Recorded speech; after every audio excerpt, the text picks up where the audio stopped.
Welcome to Blowing Solutions Wide Open, where we're talking about all things spiritual as well as creating new systems in the areas of government, healthcare, finance, education, and new environmental practices. My name is Addie Halkin. Thank you for joining me. If you think that you have any new ideas in any of the areas that I just mentioned, please feel free to email me at blowingsolutionswideopen@gmail.com, or you can leave the word guests in the comment section. And if you think that you have ideas in other areas that I didn't mention that has to do with creating a better planet and fixing some problems that we have going on, I'd love to hear them. We can chat. We can see if it's a good fit for you to come on the channel. But basically, this channel is about us coming together and sharing with each other what we know. Um, and also, if you have just spiritual stories, those are just as valid. I think the spiritual aspect of the life we're living is what is ultimately going to carry us through. We're in a big transitional period right now. And I think that the more that we talk, the quicker we're going to get through some of this hard stuff that we're experiencing right now. So, anyway, please feel free to like, subscribe, comment, share, all those good things. If you want to see more content, the quicker we get this information out to the masses, the better. And so, yeah. Anyhow, today I want to talk about a video that a very dear relative sent me recently, and I just got done watching it today, and I have to say that it did affect me. I would say a lot of this information I have heard before, but I had never heard it put together that the way that it was put together in this video. And before I start explaining a little bit about this video, I want to preference it by saying I do not believe in telling other people how to eat. I think we're crazy about diet on this planet. I mean, if you listen to everyone, you would never be able to eat anything because there's so many different opinions. People are so passionate and extreme about it. And so I believe in intuitive eating is what I believe in. I believe that we ultimately know what we need. And so this video is not about telling you how you should or shouldn't eat. This is more about letting you know the environmental impact that our food production is having on our planet. And I guess I didn't until I watched this video, I didn't realize how extreme it really is. And so I want to start by saying that in the video, they over and over mentioned that the number one pollutant on our earth right now has to do with the production of animals. And that's really sad to me. Um, I know that a lot of people don't agree with that, but when they really broke it down and explained why that is, I really think that there's something to that. I am not great with facts and details, so I'm going to read from some of my notes, so bear with me here. But what they were talking about is that it's likely that the global food system is collapsing sooner than later. So I believe we're at a real tipping point right now, and I believe that we really need to start looking in the mirror and going, what can I do to shift what's going on this planet? Because we each have something we can bring, and it's going to really take collectively most of us to contribute something to the shifts that we need to make. Um, for health and the environment, agriculture is the most destructive industry on the planet. I can't say that I disagree. If you just even look how these animals are being treated, it's super upsetting. Each year, the US government gives about 20 million, that's M as in Mary, dollars to subsidize fruit and vegetable farming.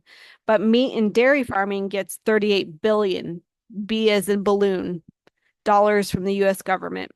So I have a lot of people who are, severe carnivores. And if you don't know, carnivores are those that, really eat just meat and fat, and that's their diet.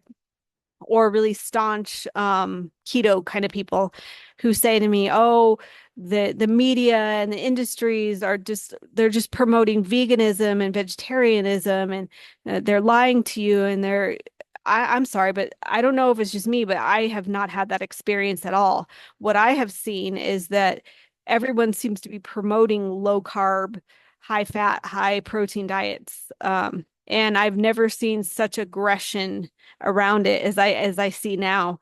Um, I don't see that veganism is being super out promoting meat diets. And right there, that statistic shows it to you.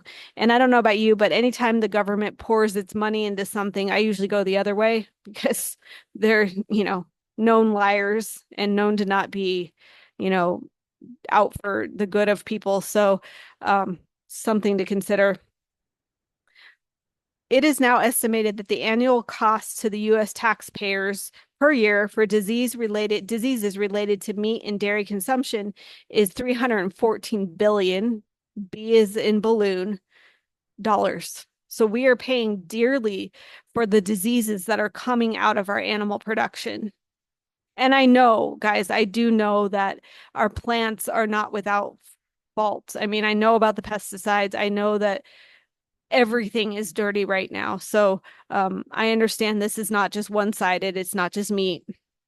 Over 75% of antibiotics produced around the world are given to livestock, not human beings. So my guess from that is that the reason we're becoming so antibiotic resistant is more about the amount of antibiotics that are in our animal products that we're eating. One third of the water being used in the US is being used to produce meat and dairy products, primarily for the feed that it takes to feed them. Okay, so obviously we're lacking a lot of clean water on this planet, and one third of it is going to our animal production. There are apparently five what are considered to be blue zones or places with a lot of centenarians, which is people who live over 100 years old. And those places have been studied to see what these people are doing, if there's any like constants in how they're living to be so old. And one of the things they mentioned is that a lot of them are on plant-based diets or something close to that. Plant-based diets, um, the plant-based diet is the only diet that's been proven to reverse the progression of cancer. So, that's basically, a lot of the facts that I wrote down. And again, I don't look at this as black and white. I've tried multiple times to go on a vegan diet or a vegetarian diet, and each time I tend to eventually start feeling, I want to say, a little bit out of balance. And I don't know if it's just something that I'm doing wrong with it. I'm going to look further into that myself. But I eat a little bit of animal protein just to feel a little bit more stable, and a little bit more satiated. But the thing is that even as a kid, I never really liked animal protein very much. It just always grossed me out. And so intuitively, I think that's the reason I lean in this direction. It's not because of anything anyone says, because there's a million opinions out there and I don't care about those. Intuitively, I do feel like the vegan diet is probably the cleanest diet, but I understand if that doesn't work for you. I truly do. I'm not here to tell you that you're wrong for eating meat, but I think it's important to understand the environmental impacts that are going on with it, as well as just the upsetting, knowledge that we know how these animals are being treated. They're being treated terribly, and they have just as much of a right to be here as we do. And so, I think if we can just kind of look at this information and look in the mirror and say, what can I do with this? How can I be better? How can I um, maybe pull my finances away from, some of the production of meat, or maybe some of you will, go get your own animals and do it the right way. I don't know, but I think that it's important that we understand that if the number one reason we are polluted on this planet is because of animal agriculture, then we need to do something about it. It's something that should be talked about, and it is a way to use your power to produce change on the planet. I had no idea that this was as bad as it is. I always kind of thought that the number one reason for the pollution on our planet was um, poor environmental practices with corporations, and that is true. I mean, these animal agriculture producing places are corporations, but turns out it's more specific than just corporations. It's very specific to animal agriculture, and so I just wanted to bring that up. I wanted to, let you know that you do have a way to help the pollution on the planet. Um, I can say I am personally somebody who never ever gets sick from other people. I haven't been sick from another person in 34 years. I have an incredible immune system, and yet I'm an absolute disaster around the environment that I'm living in on this earth. I'm allergic to all kinds of things. My head feels like it's got pollution in it all the time. Um, I don't seem to do well with the environment and how dirty and polluted and toxic it is.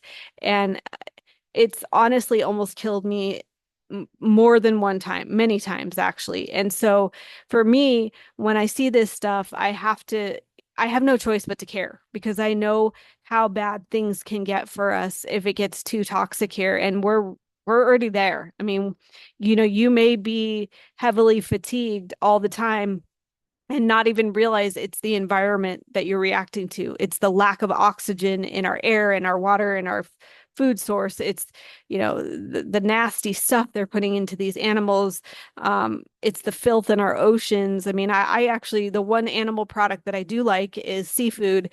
And this video kind of killed it for me because they were showing the amount of filth in our oceans and the amount of mercury in our fish. And although I think we hear that, I don't think until you actually see it come together in a video like this, does it really fully take and kind of sink in. And so I may link the link that I was sent in the comment section, or maybe I can figure out how to link it on the video itself, this video itself. So maybe you can watch it. It might be a little bit more effective if you watch it yourself. But guys, we all have the ability to make shifts, make changes, and just clean things up.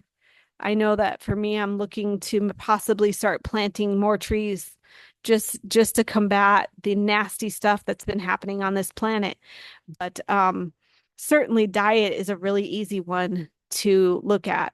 And I'm not saying you need to be black or white about it. I realize everybody's different, but um I don't know. At some point, to me, it shouldn't be about what you logically read about, you know, a high protein, high fat being the best thing for you. You should really kind of tap more into your feelings. Because I'm guessing if you tapped into your feelings, you'd realize that it takes a balance of foods to feel the best you can feel and to be the healthiest you can be. And I don't know. Plants feel cleaner to me. I'm just saying. So anyway, thank you for listening. If you have more information on this, please feel free to leave it in the comment section. I know that I am not great with the details, and I would love to hear what you have to say about it. And take care. Have a great day.